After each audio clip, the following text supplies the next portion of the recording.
The UK government recently deported 44 Nigerians and Ghanaians on a single flight, marking what has been described as the largest deportation flight from the UK to date, according to a confirmation from the Home Office. This mass deportation is part of a broader government initiative aimed at significantly increasing the rate of immigration enforcement and returns, particularly since the Labour government took office in July. This latest deportation flight represents a sharp escalation in the UK's deportation efforts, carrying over twice the typical number of individuals removed in a single flight. The flight highlights the UK government's intensified commitment to reducing the number of undocumented immigrants and rejected asylum seekers living in the country. Official numbers from the Home Office show that 3,600 people have been deported in the 2 months since the current government began its term, suggesting a more aggressive stance on immigration issues. Among the deportees on this flight was a Nigerian man who, while being held at the Brook House Immigration Removal Centre near Gatwick Airport, attempted to take his own life. The suicide attempt has raised alarms about the mental health conditions and emotional toll experienced by individuals held in immigration detention facilities. The man's cellmate, who was present during the incident, later described the experience as very traumatizing, underlining the distress that detainees often face as they await potential deportation. In addition to this tragic incident, there have been concerns from others who were deported on this flight. One notable case is an asylum seeker from Nigeria who had been living in the UK for 15 years. He reported that during his time in the UK, he had no criminal record, but had still seen his asylum claim rejected by the Home Office.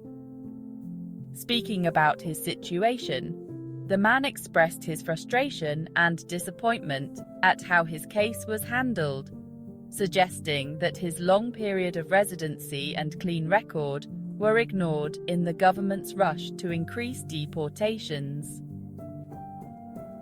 The Home Office has denied my claim despite my clean record, he said, summing up a sentiment felt by many who face deportation under current immigration policies.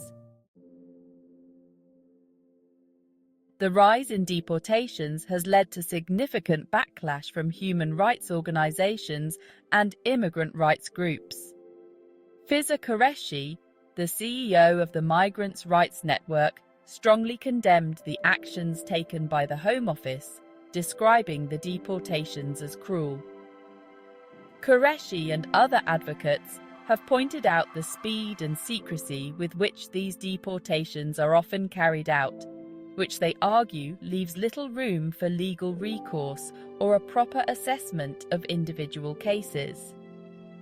According to Qureshi, many of those facing deportation are denied adequate legal access to challenge the government's decisions.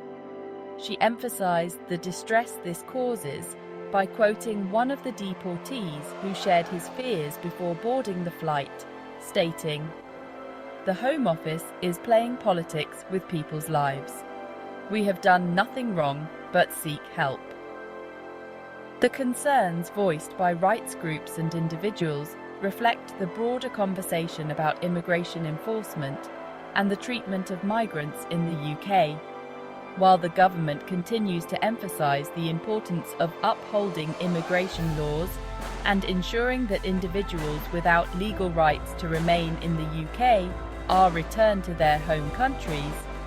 There are mounting fears that many are being treated unjustly, particularly asylum seekers who may not have had a fair chance to present their cases. The UK Home Office, however, has maintained its position that these deportations are necessary to uphold the law. In response to criticism, a spokesperson for the Home Office defended the decision to increase deportations and stated that the government is committed to ensuring compliance with immigration laws. "We have significantly increased immigration enforcement and returns to ensure compliance with the law," the spokesperson said, noting that the 3,600 removals in just 2 months reflect this renewed focus on enforcement. The spokesperson further stressed that the Home Office is taking these actions to prevent abuse of the immigration system and ensure that individuals who do not have the legal right to stay in the UK are returned to their countries of origin. This rise in deportations also coincides with reports concerning the future of asylum seekers who have arrived at Diego Garcia, a UK-administered island in the Indian Ocean. As the UK prepares to hand over the Chagos Islands, including Diego Garcia, to Mauritius, there have been growing discussions about where the asylum seekers currently residing there may be relocated. According to recent reports, one of the options being considered is relocating them to St Helena, a remote British overseas territory located in the South Atlantic. St Helena is known for its isolation, and its potential role as a new location for asylum seekers raises questions about the UK's broader immigration and asylum policies. As this situation unfolds, it is clear that the UK's stance on immigration and deportation is becoming more assertive, especially with the new government in place. These efforts are part of a broader crackdown that includes not only deportations, but also stricter measures at the borders and potential changes in asylum policy.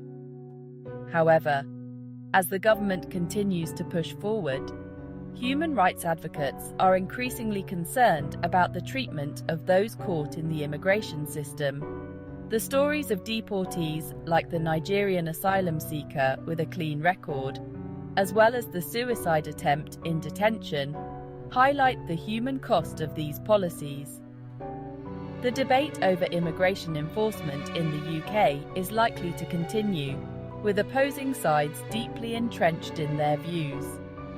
The government maintains that it is essential to enforce the law and manage immigration effectively, while human rights groups argue that many deportations are unjust and that the system does not always provide individuals with a fair chance to seek asylum or stay in the country legally.